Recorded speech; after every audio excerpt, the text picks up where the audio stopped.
ஓம் சாந்தி 14/1/2026 இன்றைய அவ்யக்த இஷாரா. இந்த அவ்யக்த மாதத்தில் பந்தன் முக்தாக இருந்து ஜீவன் முக்து ஸ்திதியை அனுபவம் செய்யுங்கள்.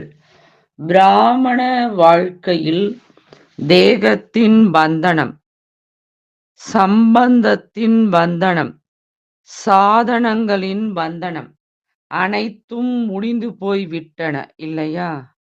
எந்த ஒரு பந்தனமும் இப்போது இல்லை.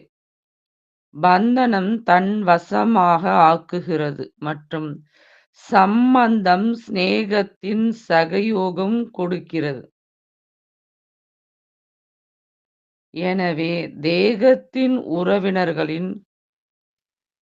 தேக உறவின் மூலம் சம்பந்தம் இல்லை, ஆனால் ஆத்மீக சம்பந்தம்.